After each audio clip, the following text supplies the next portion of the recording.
Assalamualaikum warahmatullahi wabarakatuh. Salam jumpa sahabat pecinta alur cerita film.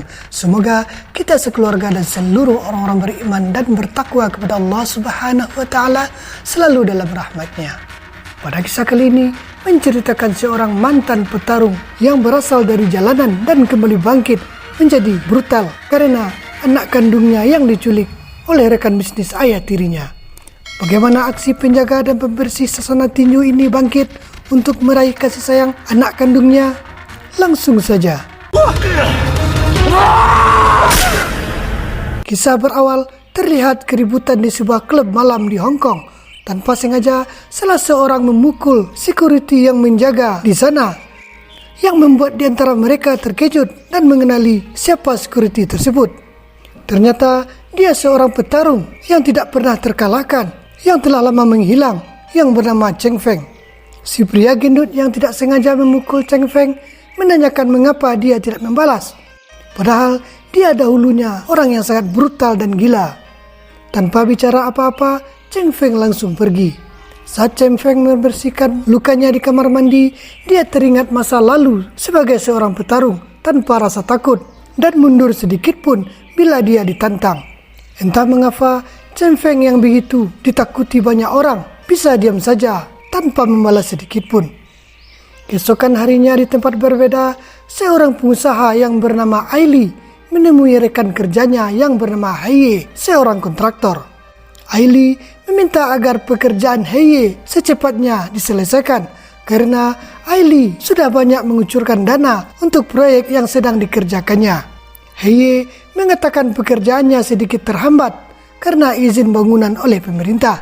Aili menjawab kalau itu bukan masalahnya. Kalau Heye tidak mampu menyelesaikan proyek, Aili meminta uangnya agar dikembalikan. Kalau tidak, dia harus menerima hukuman sesuai kontrak yang telah disepakati. Ternyata Heye dulunya seorang gangster dan kini mencoba keberuntungannya bergelut di bisnis proyek kontraktor. Di tempat lain terlihat Cheng Feng duduk di depan sekolah sambil memperhatikan para murid yang berada di sana. Tidak lama kemudian, seorang security menghampiri Cheng Feng dan memarahinya karena security tersebut sering memperhatikan kalau Cheng Feng selalu duduk dan memandangi semua murid yang berada di dalam sekolah, yang merasa kalau Cheng Feng berniat akan menculik mereka. Cheng Feng mengatakan kalau dia juga seorang security dan tidak mungkin melakukan hal yang serendah itu. Tidak lama kemudian, seluruh murid pun pulang sekolah dan sebagian yang lain dijemput orang tua mereka. Salah seorang murid yang bernama Chen Chen dijemput seorang ibu dengan mobil mewahnya yang bernama Xiaoqing. Tanpa disengaja, dia melihat Cheng Feng, pria masa lalunya yang telah lama menghilang. Cheng Feng yang menyadari kalau Xiaoqing mengetahui keberadaannya, dia langsung pergi. Xiaoqing terus mengikutinya hingga ke tempat kediaman Cheng Feng di sebuah rumah susun. Tanpa rasa malu, Xiaoqing berteriak memanggil Cheng Feng dan mengetuk setiap pintu rumah tersebut. Chen Feng! Chen Feng! Chen Feng! Chen Feng! Cheng Feng yang kasihan menunjukkan dirinya pada Xiaoqing dan membawa masuk ke dalam rumahnya. Di dalam rumah, Xiaoqing mempertanyakan kepada Cheng Feng mengapa 10 tahun yang lalu dia pergi meninggalkannya. Padahal waktu itu dia sedang hamil Chen Chen dan sudah bersepakat untuk menikah. Akan tetapi Cheng Feng hanya diam, tidak bisa menjawab alasannya mengapa dia menghilang. Di rumah Xiaoqing, dia memberitahu suaminya yang ternyata Aili tentang pertemuannya dengan Cheng Feng, ayah biologis Chen Chen. Aili mengatakan kalau Cheng Feng tidak pantas disebut ayah bagi Chen Chen karena dia telah menelantarkan anaknya lebih dari 10 tahun. Mendengar ucapan Aili, Xiaoqing marah. Karena biarpun bagaimana, Cheng Feng ayah kandung Chen Chen dan harus mempertemukan mereka berdua. Keesokan harinya, Cheng Feng diundang Aili dan Xiaoqing untuk makan di sebuah restoran mewah, bermaksud mempertemukan Chen Chen dengan ayah kandungnya. Ketika Xiaoqing memperkenalkan Cheng Feng pada Chen Chen, terlihat dia sangat kesal dan tidak menyukai Cheng Feng semenjak tadi malam ketika Shocking memberitahu tentang ayah kandungnya. Di sana, Cheng Feng hanya diam dicerca pertanyaan oleh anaknya. Bahkan Shocking menegur Chen Chen, tapi dia tetap terus bertanya dan membuat Cheng Feng terdiam. Selesai makan, Cheng Feng mencoba membayar semua tagihan makanan di sana. Ternyata uang Cheng Feng tidak cukup untuk membayar karena sangat mahal. Aili langsung memberitahu kalau semuanya telah dibayar. Ternyata dahulunya Cheng Feng, Aili dan Shocking satu geng. Aili waktu itu juga mengetahui kalau Cheng Feng dan Shocking berpacaran. Saat mereka semua menunggu makanan yang belum datang di sebuah restoran, teman Cheng Feng yang bernama Dahuha tak sengaja menjatuhkan makanan yang dibawa seorang pelayan sehingga mereka berdua bertengkar. Karena keributan tersebut, seorang kepala keamanan restoran datang yang bernama Lao Zhen. Cheng Feng menjelaskan kejadian ini tanpa disengaja dilakukan oleh temannya dan menyuruh Dahuha minta maaf kepada pelayan tersebut. Ternyata Lao Zhen mengetahui kalau Cheng Feng seorang petarung yang juga sama dengannya, sehingga Lao Zhen mengajaknya untuk bertarung untuk menyelesaikan permasalahan tersebut. Dengan terpaksa, Cheng Feng harus melayaninya.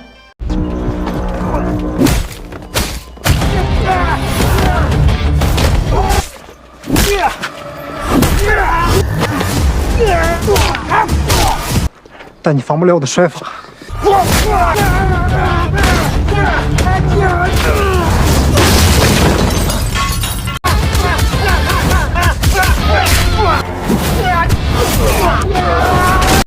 Tanpa disengaja, Cheng Feng menjatuhkan Lao Zhen yang membuat kepalanya terbentung ke kursi dan tewas. Sebab itu, Cheng Feng dijatuhi hukuman selama 10 tahun yang membuatnya harus meninggalkan Shocking. Keesokan malamnya, Cheng Feng makan dengan Dahuha di sebuah warung. Dia bertanya pada Cheng Feng mengapa dia terlihat murung, sangat berbeda dari biasanya. Cheng Feng hanya diam, malah meminta untuk latihan di sasana tinju milik Dahuha karena dia berencana akan melatih seseorang. Dahuha terlihat sangat senang dan meminta agar Cheng Feng berhenti saja menjadi security di tempat lain dan menjadi manajer di sasana tinju miliknya. Cheng Feng langsung menyetujuinya. Di rumah Aili, Shocking memberitahu suaminya kalau dia ingin membuat Chen Chen makin dekat dengan ayah kandungnya Cheng Feng. Kebetulan Chen Chen juga sangat menyukai bela diri sama seperti ayah kandungnya. Semula Aili menolak rencana Shocking, akan tetapi dia tidak bisa menghalangi terlalu jauh dan menuruti keinginan Shocking. Keesokan harinya, Aili membawa Chen Chen ke sasana tinju Dahuha. Chen Chen yang mengetahui kalau Cheng Feng ayah kandungnya yang akan melatih dirinya, dia tidak bisa menolak dan mengikuti perintah dari ayah tirinya. Saat berlatih, terlihat Chen Chen tidak suka dan terus membantah setiap ucapan Cheng Feng. 在真正格斗中，速度决定一切。你懂什么呀？这叫威势鞭腿。是你教我还是我教？ Selesai latihan, tiba-tiba salah seorang datang menemui Cheng Feng. Ternyata dia seorang juara petarung bebas Asia tahun ini yang bernama Lao Fei. Dia juga petarung yang diidolakan Cheng Chen. Lao Fei langsung mengatakan maksudnya pada Cheng Feng kalau dia ingin mengajaknya bertarung. Akan tetapi Cheng Feng mengatakan kalau dia tidak mengenal Lao Fei. Ditambah lagi kalau dia sudah lama tidak bertarung. Lao Fei langsung menunjukkan foto Lao Zhen, seorang kepala keamanan yang dibunuh 10 tahun yang lalu oleh Cheng Feng. Cheng Feng yang terkejut mengatakan kalau waktu itu dia tidak sengaja telah membunuh Lao Zhen. Ditambah lagi dia telah dihukum karena kesalahannya. Cheng Feng langsung meminta maaf kepada Lao Fei atas tindakan masa lalunya. Tapi Lao Fei tidak terima dan mengatakan jika Cheng Feng tidak mau bertarung dengannya, Cheng Feng harus mau merangkak di bawah kedua kakinya. Cheng Feng yang merasa telah hina dan terpuruk dengan keadaannya, tanpa rasa malu dia merangkak di bawah Lao Fei yang dilihat Chen Chen dan sahabatnya Dahuha.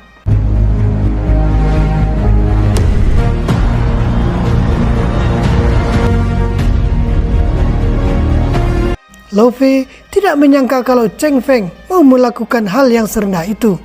Chen Chen langsung marah pada ayahnya yang membuatnya sangat malu karena Cheng Feng sangat pengecut. Beda dari yang diketahui ketika ibunya mengatakan siapa sebenarnya ayahnya. Lo Fei juga mengatakan pada Chen Chen kalau ayahnya memang seorang pecundang. Lo Fei yang masih belum puas berjanji pada Cheng Feng untuk mencari masalah dengannya jika dia tidak mau bertarung dengannya. Saat Cheng Feng duduk sambil mengingat kesalahan masa lalunya, dia ditemui Chen Chen dan memberitahu dia tidak menyangka kalau ayah kandungnya bisa bersikap demikian. Sambil menangis, Chen Chen mengatakan kalau dia tidak pernah mendapat kasih sayang dari seorang ayah kandung dan ibunya sudah terlalu banyak menderita semenjak ditinggalkan oleh ayah. Setidaknya buatlah dia merasa bangga tanpa menorehkan rasa malu di wajahnya dan pergi sambil menangis. Setiba di rumah, Chen Chen sangat marah pada idola yang telah menghina ayah kandungnya dan merobek semua poster Lo Fei. Biarpun dia mengetahui kalau ayahnya tidak segarang yang diberitahu oleh ibunya. Di sasana tinju, Dahua tidak menyangka melihat Cheng Feng seperti seorang pecundang, bahkan tanpa rasa malu berperilaku rendah di depan anak kandung sendiri. Pada malam hari, Cheng Feng termenung akan ucapan anak kandungnya dan sahabat terbaiknya yang masih menganggap Cheng Feng orang yang kuat dan tidak memiliki rasa takut. Setidaknya Cheng Feng memberikan rasa bangga pada anak satu-satunya semampu yang dia bisa, pungkas Dahua. Cheng Feng tersentak dengan ucapan anak dan sahabatnya dan membuka tas perlengkapan tarung yang sudah lama tidak dia gunakan. Dengan keadaan hujan yang sangat lebat, Cheng Feng langsung menemui Lo Fei di sasana tinju miliknya. Cheng Feng menyanggupi tantangan yang diminta oleh Lo Fei dan meminta untuk bertarung 1 bulan lagi. Di samping itu, Cheng Feng meminta syarat dalam pertandingan. Jika dia kalah, Lo Fei boleh memperlakukan apa saja padanya, termasuk menghabisinya. Tapi jika dia menang, Lo Fei harus segera meminta maaf kepada anaknya. Mendengar persyaratan yang sangat menguntungkan bagi Lo Fei, dia langsung menyetujuinya. Pada pagi hari, Cheng Feng segera berlatih keras dan sungguh-sungguh tanpa henti dan menghiraukan cuaca untuk membuktikan pada anak kesayangannya dia patut untuk dibanggakan.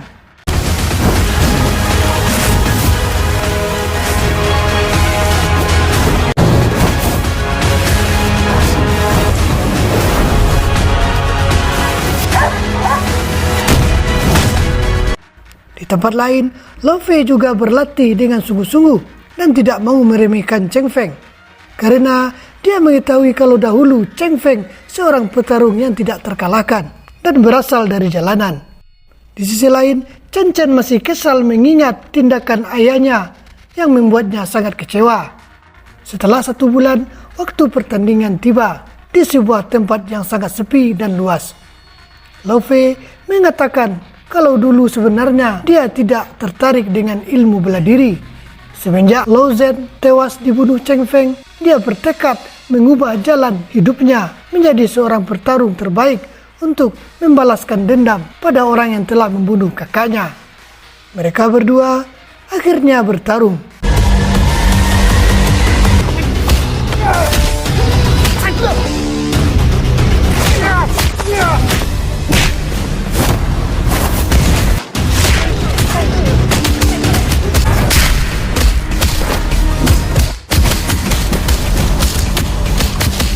Dalam pertarungan, terlihat mereka saling menjatuhkan dan saling memukul, terlihat sangat seimbang.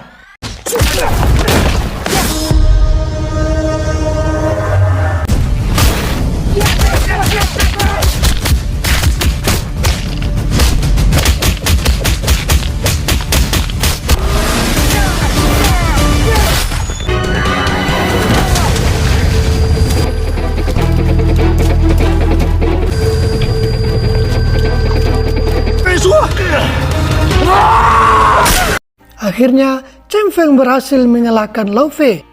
Cheng Feng langsung berlutut pada Lo Fei kalau dia sangat menyesal dengan kejadian 10 tahun yang lalu. Akan tetapi, dia tidak bisa mengubahnya.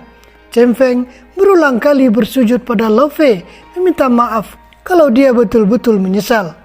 求你了，求你了，求你了。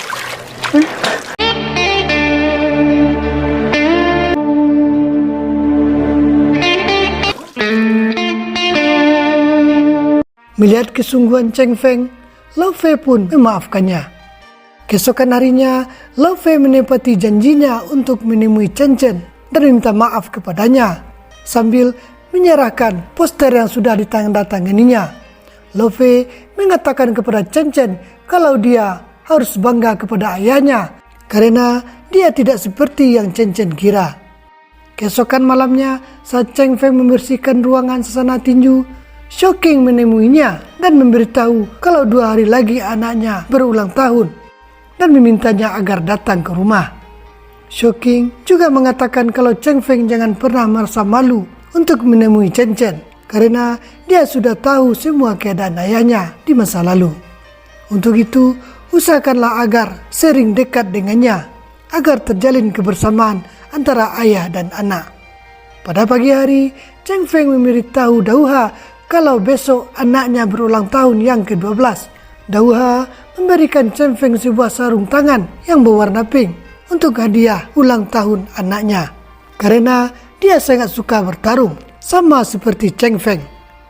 Di tempat lain, Aili menemui rekan kerjanya Heye, memberitahu kalau jatuh tempo piutang akan tiba dan meminta agar segera membayarnya. Karena Heye seorang gangster, dia sangat marah pada Aili, merasa kalau dia mengancamnya dan mengatakan jangan coba-coba main-main dengan Heye kalau tidak ingin masalah besar menimpa dirinya. 下山的路不好走，雷哥。 Keesokan malamnya, hari ulang tahun Chen Chen tiba yang dihadiri semua teman-temannya. Di jalan, Cheng Feng sudah bersiap datang ke acara ulang tahun anaknya di sebuah rumah mewah. Saat Chen Chen membuka semua kado dari temannya, Cheng Feng datang dan memberikan hadiah ulang tahun untuk anaknya. Akan tetapi, Chen Chen langsung marah dengan hadiah yang diberikan ayahnya. Tidak berselang lama, seorang kurir membawakan 1 ekor kuda poni untuk Chen Chen yang diberikan ayah angkatnya. Dia tidak bisa datang karena ada urusan pekerjaan di luar. Chen Chen tidak mempermasalahkannya dan sangat menyukai hadiah dari Aili, ayah angkat Chen Chen. Di sana, terlihat Chen Chen tidak mempedulikan ayah kandungnya Cheng Feng yang membuat Shocking marah dan menegur Chen Chen. Seketika, Chen Chen berteriak dan membentak Shocking yang membuat acara tersebut langsung bubar. 你们的感受，你们谁尊重我的感受？不好意思。 Chen Chen mengatakan kalau dia tidak bisa menerima Cheng Feng sebagai ayahnya karena telah menghilangkan nyawa orang lain. Apalagi dia telah meninggalkan ibu hingga menderita tanpa dia ketahui. Untuk itu tidak gampang bagi Chen Chen memaafkan Cheng Feng. Shocking mencoba menenangkan Chen Chen, akan tetapi dia tetap marah-marah pada Cheng Feng yang membuatnya hanya bisa diam. Mendengar ungkapan kebencian dan kekecewaan Chen Chen padanya, Cheng Feng menyadari kalau dia betul-betul tidak layak dan pantas untuk dimaafkan dari anak satu-satunya. Saat Aili datang, Cheng Feng memberitahu kalau dia berjanji tidak akan mengganggu hidup anaknya lagi dan mendoakan semoga selalu bahagia untuk selamanya. Cheng Feng langsung pergi sambil menahan kesedihan.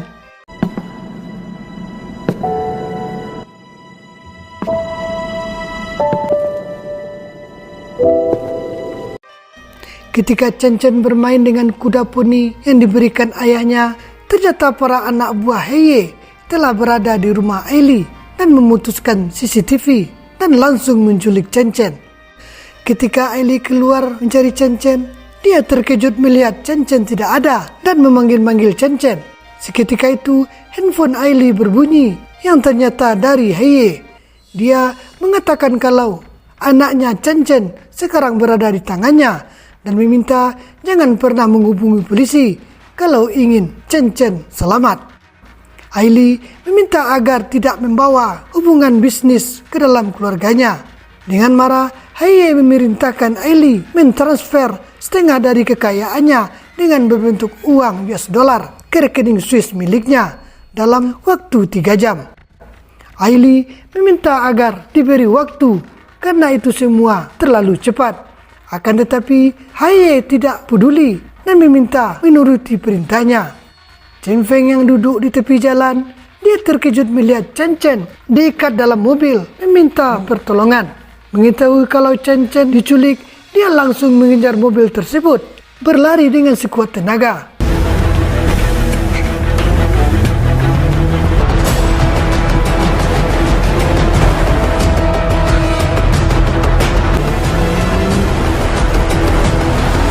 Akan tetapi di persimpangan,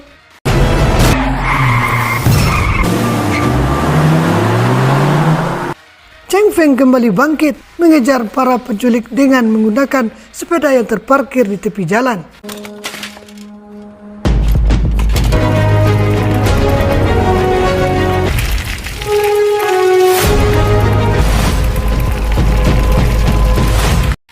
Cheng Feng berhasil menemukan mobil para penculik dan masuk sambil melumpuhkan satu persatu para anak buah Haye.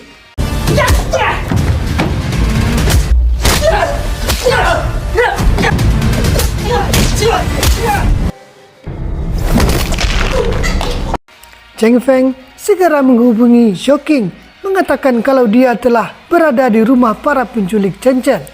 Dengan mengerahkan semua kemampuannya, tanpa basa-basi, Cheng Feng terus menghajar setiap orang yang mendatanginya.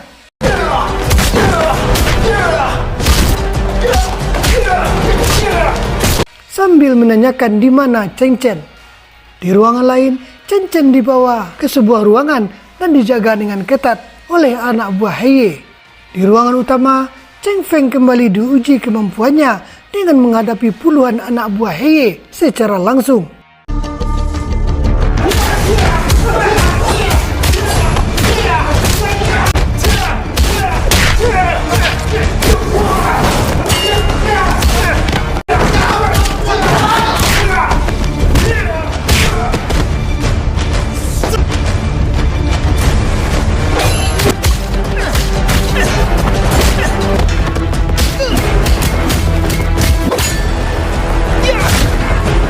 Akhirnya, Cheng Feng berhasil bertemu dengan Chen Chen dan kembali harus menghadapi 2 orang anak buah Haye.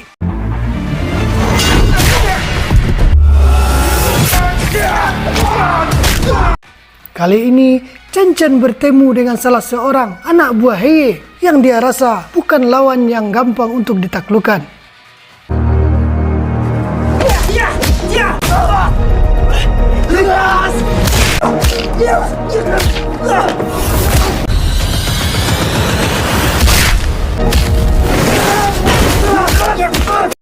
Dengan sisa tenaganya yang tidak seberapa, Cheng Feng terlihat kewalahan menghadapi anak buah terbaik Haye.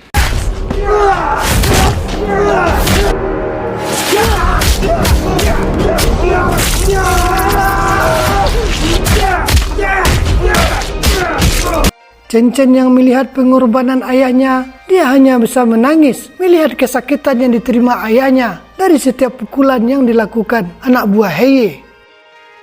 Cheng Feng yang melihat kesempatan langsung mendorong pria tersebut hingga sama-sama jatuh ke lantai bawah. Chen Chen yang melihat kejadian tersebut langsung berlari melihat keadaan ayahnya. Ternyata Cheng Feng masih selamat.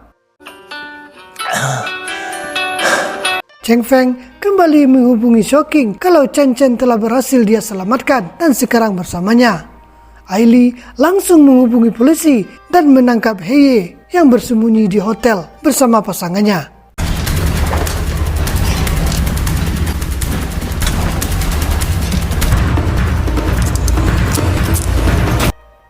Chen Chen meminta maaf kepada ayahnya karena telah banyak berkata kasar padanya dan telah menganggap rendah.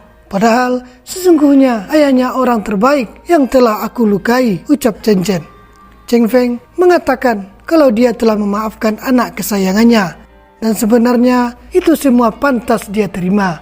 Cheng Feng meminta agar Chen Chen menjadi orang yang baik dan selalu menyayangi ibunya. Beberapa minggu kemudian, Shouking dan Chen Chen menemui Cheng Feng untuk melihat keadaannya.